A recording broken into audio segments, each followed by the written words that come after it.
those of you who are watching probably in Australia and New Zealand and globally, the global audience here, today is the last day of the term for students here in the UK. Certainly those who are at state school, independent schools broke up a couple of weeks ago, get an extra couple of weeks holiday.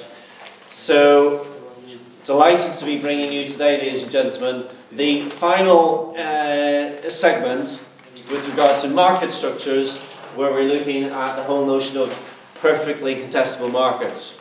And this is the theory which is comes from Mr. William Baumol, who's an American economist. He lived a very long life, lived well into his 90s, only sadly passed on a couple of years ago. But William Baumol, this is a great quote for you for any essays and things like that. He said this: perfectly contestable markets should be as efficient as perfectly competitive markets.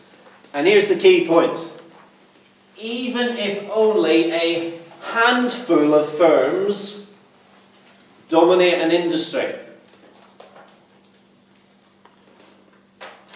Make a note of that, viewers, learn it, and if you get an essay on market structures, that's a great quote that you can fire into any answer. I know that Liz would appreciate that, I'm sure.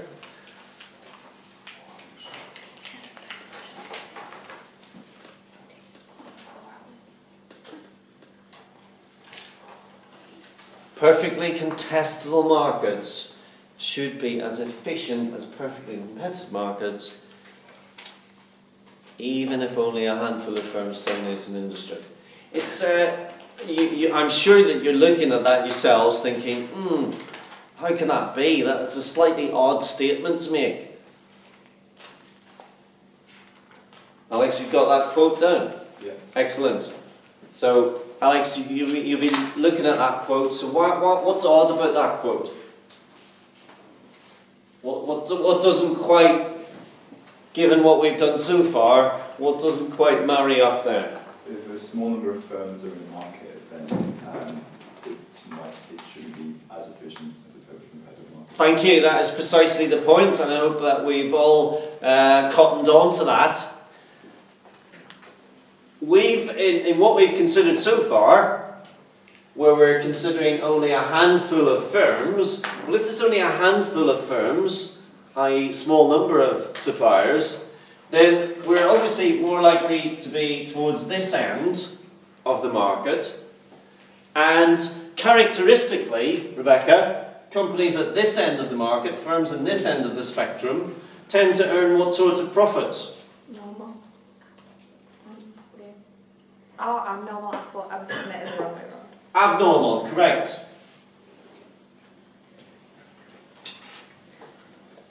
But William Baumol here, he's saying actually you can be at sort of this end of the spectrum, but be as efficient as this end of the spectrum. Do you see that? So you can be as at one end in terms of number of firms, but at the other end in terms of the efficiency and the profits. Now, before we get into the various diagrams that go alongside of this and the characteristics and so on, let's just, because it will help when we come to do this bigger diagram for contestable markets, let's redraw, if you will please, first of all the monopoly diagram.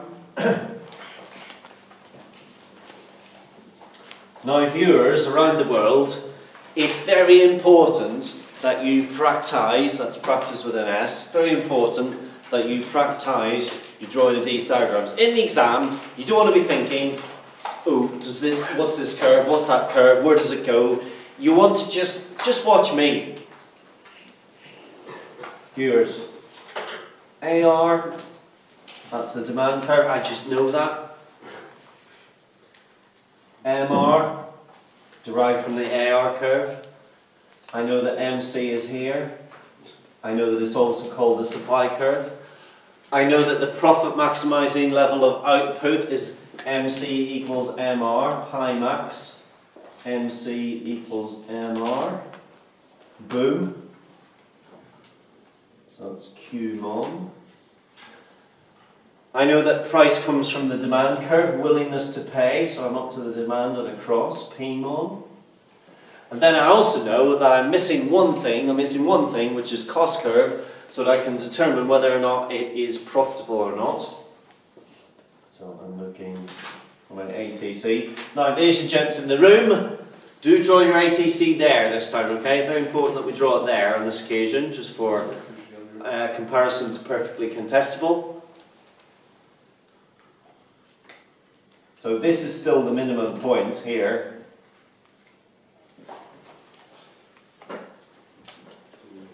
And the monopolist is just to the left of that. And so that's all abnormal profit.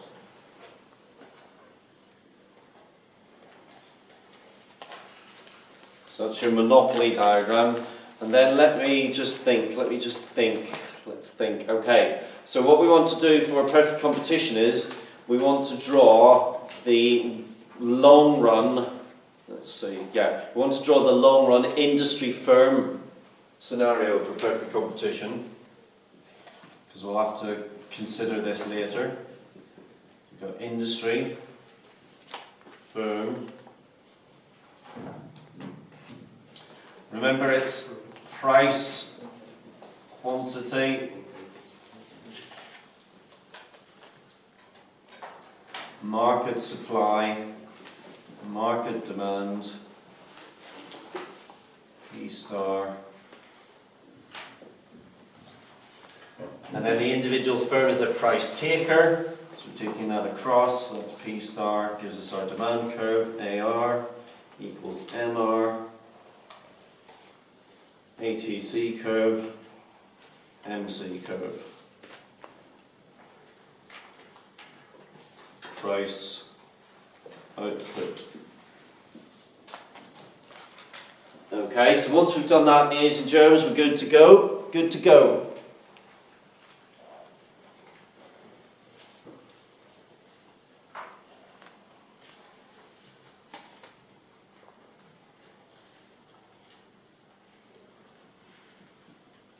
Dylan, are you able to draw that without looking at the board? Oh yeah? What about you, Serena? Yeah. Excuse me? Yes. Yes, thank you. Just because it's the last day, Serena, I know you wanted to do nothing and play games today. Just because it's the last day doesn't mean we slacken off on the old grammatical expectations.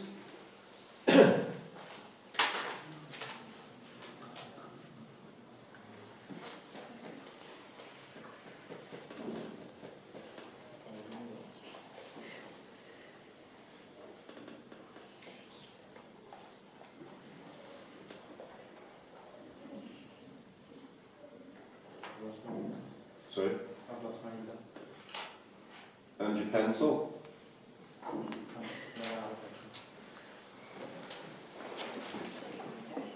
No, I should have said, it would have helped if you'd drawn it as a sort of spectrum like this, but you haven't done so. We're going to do perfectly contestable in the middle, but never mind. That's on you. I think it'd be a bit difficult in an A4 book unless you turn your page. Excuse me? I think it'd be quite difficult to put all those diagrams in the spectrum unless you turn your page. Use your initiative, turn your page around. That would be wasting. Landscape, do it landscape. It would waste some paper since I already put Right, okay, thank you. Thank you.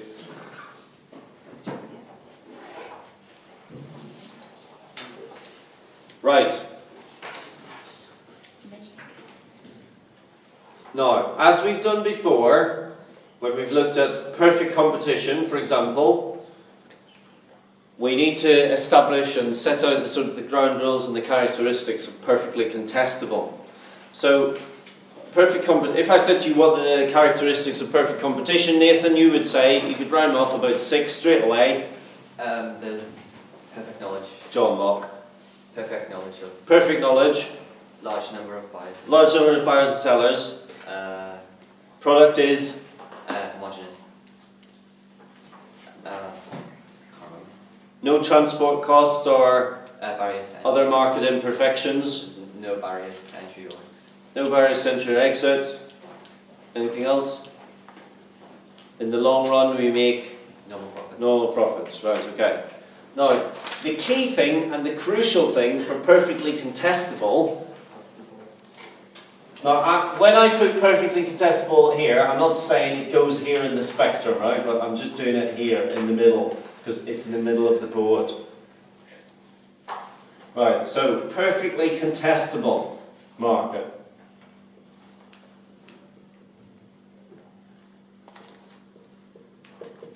Now, the most important characteristic is that there are no barriers to entry or exit.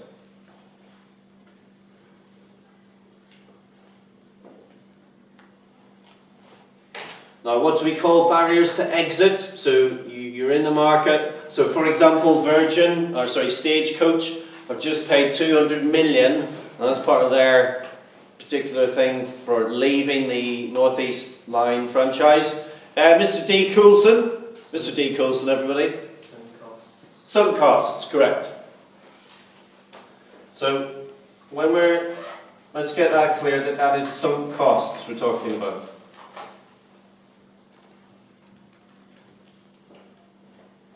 Okay, now Nicole, let's think about this rationally, like, rational human beings and individuals.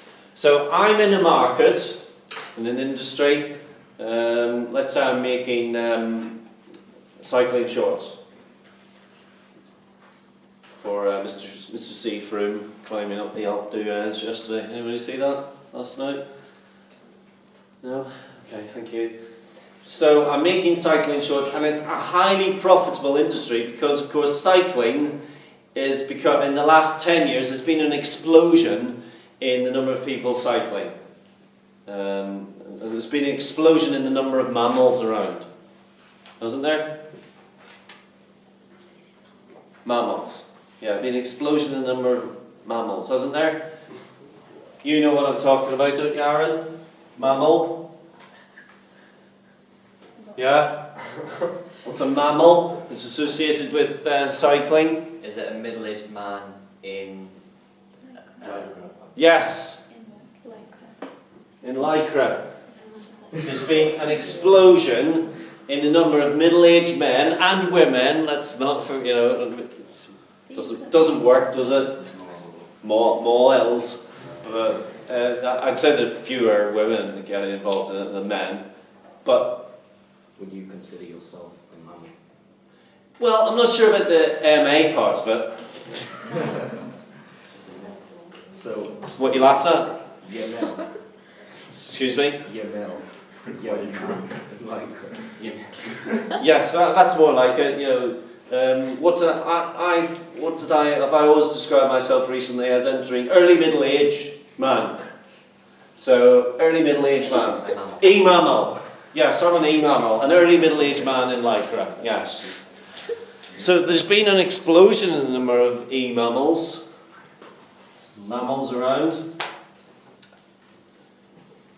Very profitable business. Now, Nicole, to come back to the points again. If it's very profitable, what would outsiders do if they saw there were no barriers to entry and I was making enormous profit? They'd enter the industry. Exactly, they'd enter the industry. And indeed, probably most of you, if you saw that I was making enormous profit in this industry and there were no barriers, then you would enter it as well. Now, what would happen when we all entered the market? We're all swimming in the same pool in that respect. So we're all swimming in the middle-aged men in Lycra pool, and we're all... The market is then being divvied up among more and more firms.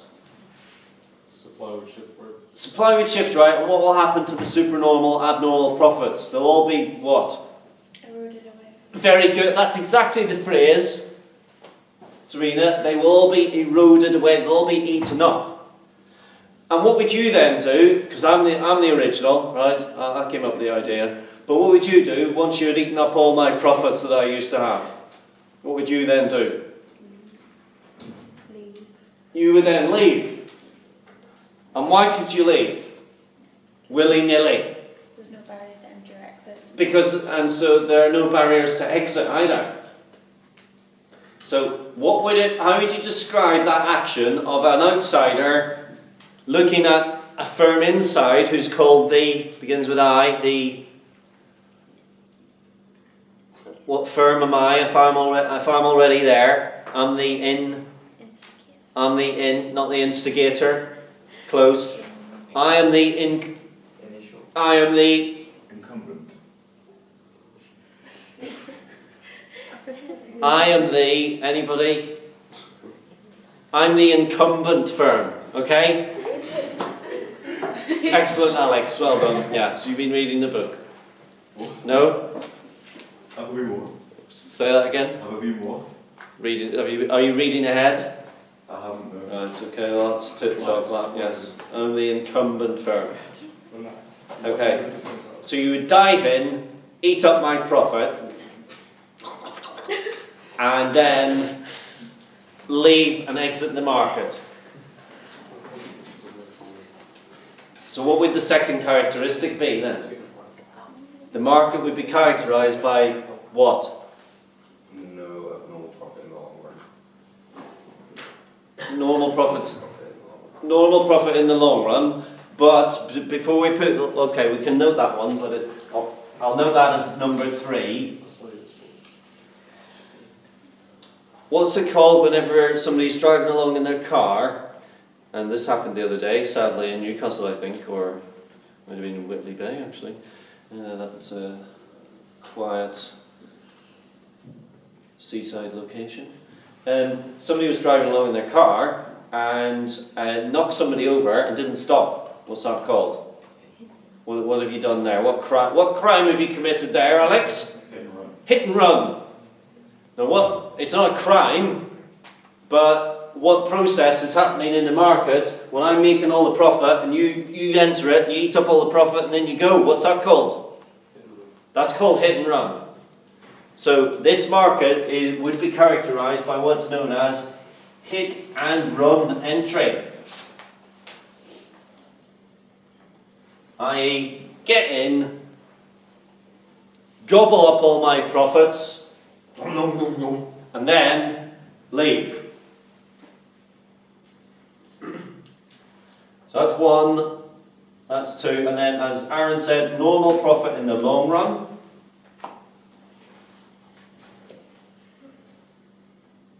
Now Dylan, Aaron said normal profit in the long run. Can you just say why that would be the case? Because the supply would shift right within the industry. But if I'm in the industry and I know I might make supernormal profit, what do I not want entering the market? New competitors. So how can I avoid them coming in? Rather than making supernormal profit, I'll just always try to make normal profit. So it's a method of disincentivizing other competitors from entering the market by me simply, alright, okay, it's a fine balancing act. Do I want loads of profit, which will attract all these competitors? Or shall I just keep the market for myself, just tick along nicely, and just earn normal profit? So you're more likely to earn the normal profit. Okay? Now, let's then consider a diagram for this. Haven't left much room from a diagram, have I? Okay, I'll just draw the diagram here. It's relatively straightforward. So, and whilst we're on that, does that mean that I could be a monopoly but only earn normal profit? Sydney? No, monopolies normally earn, sorry to use the word normally there, because that's confusing, isn't it? We're talking about profit. Monopolies usually earn abnormal profit. But what would Beaumont say about that? Actually, a monopoly could be earning normal profit because they want to keep out competitors. Do you see that? Excuse me? Thank you. That's Sydney, ladies and gentlemen. Just updated the Economic Society Board for the new autumn term. Thank you, Sydney. And we have a question, Mr. D. Coulson. Why would it then be that there's just, so they have abnormal profit and then that means firms won't come in and won't that just mean that they'll be making normal profit then anyway, so why didn't they just do that instead because they'll be making normal profit? But what if you got a firm which entered and actually not only entered the market but was maybe using better technology than you? Then they actually might force you out. So it's better to just not be too greedy about things, really. Yes. Why would you not just set up a monopoly? Why would you not? Just set up a monopoly and create abnormal profit then? Well, it's not a question really about setting up a monopoly. The fundamental point on contestable markets is to do with this. It's the barriers to entry. So that would only be in certain industries. In certain industries, but I think when we sort of come to evaluate this at the end, you know, can you really think of an industry in which there are no particularly exit costs? Yeah, I suppose. I mean, if he was about to say that, You were about to say that you can't think of an industry with no exit costs, really? Yeah. Okay. Really? Yeah. Okay, right, fair enough. Okay, diagram for this, ladies and gentlemen, is as follows.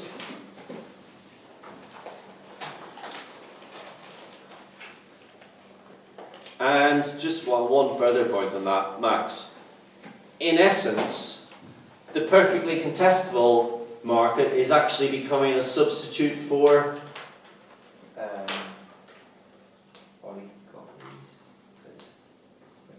no, normal profit in the long run. So it's becoming a substitute for who makes normal profit in the long run?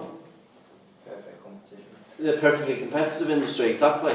So it's almost, although not quite, but one could almost say that perfectly contestable markets become a substitute for this, because the only difference is to do with efficiencies, and that's what we'll see on this diagram. Okay, so the diagram is quite like the monopoly diagram, actually. In fact, I say quite like it is the monopoly diagram, with a few tweaks on it. I say quite like because I'm just building a bit of tension. Building a bit of suspense. Yes, excellent. Thank you, John Locke. Suspense.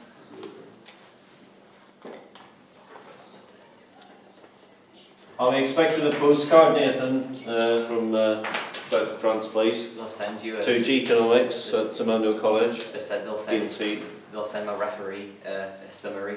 Oh, excellent. Your performance. Oh, yeah, so you'll get that. Tip top. You know, they never filled their spaces. Say that again, They please. never filled the spaces for the summer school. How do you know? Because they emailed me the day before saying they still had spaces the day before it closed. You know, I was, yeah. Well, it is it's a barrier to entry, isn't it? The cost of it. So Well, yeah. They've been emailing me every day the past week saying, do you want to apply? Do you want to apply? And I'm like, no. But I want to apply it. No. I said, thanks for the offer, but no. And they still kept emailing me. okay, You're not special. just calm down. Let it go. Let it go. I was putting a dump on your thing. Right. Nothing. So we need to draw, as previously, we want to draw the monopoly position on here, please. So MC equals MR. Q mon.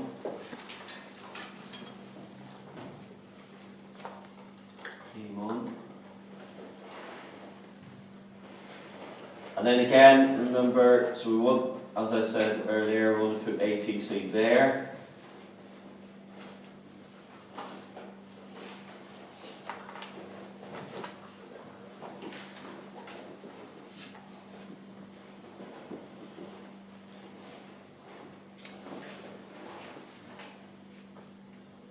So, if this was, I mean, that, it's just that, it's the same thing. I could probably have just said, just draw that again. It's the same thing. I'll maybe use this diagram, it's a bit clearer. So, let's assume that this monopoly is in a perfectly contestable market, i.e. no barriers to entry, no barriers to exit. We've got this shaded area here, which as you know is abnormal profit. And so there is the incentive there for outsiders. That's another great thing actually we should mention here. Those of you who maybe go on to do economics at university, you'll look at something called insider-outsider theory. Insiders and outsiders. It's worth mentioning that. So the incumbent, or the insider in that case, is making the abnormal profit, and the outsiders looking in think, whoa, I fancy a bit of that, it's profit, thank you very much. And of course they then dive into it, because they can do. Now we've said, as a preventative measure, they would do what? Max Chow? Apply barriers to entry. Nope. What, and if I may use this word, because this applies to this theory, what behaviour would they adopt? So, we've talked a little bit about behavioural economics, and Mr. Ridley and I have obviously done the social experiment, which you can view online, viewers. It's all about behavioural economics. Some people think it's just Mr. Ridley and I going around burger establishments, but actually there's a bit more to it than that. So what's the behaviour, Max? The behaviour is that the firm has an incentive not to make abnormal profit, that the insider, the incumbent, has the incentive to do what? To make abnormal profit, but it's... No. Well, Aaron said it earlier, Max, that what they should do is that they should be normal profit in the long run. Yeah. Why? Because it prevents... Prevents outsiders from coming in. Okay. So what's the pricing behaviour? Because they want to charge P mod. No, so what would the pricing behaviour be? To charge at where ATC would say. Ooh, or 8, no. No, that's why I've drawn this diagram over here. To help you. Robert, what's this firm making? What type of profit? Normal profit. Normal profit, okay? And we've already established that would be part of that behaviour. So this is normal profit in the long run. And it's the point where ATC is equal to AR. There. So where does ATC equal AR over here? MR, MRAR. MROAR. Which one? Normal profit is where ATC equals AR. Yeah, if you do that. So where is it on this? Well, it's the right. Well, on the curve where AR meets ATC. Exactly. But that's not the one. So at that point there, that's where ATC equals AR. That's still abnormal. No, it's not. It is because it's both. No, it's not.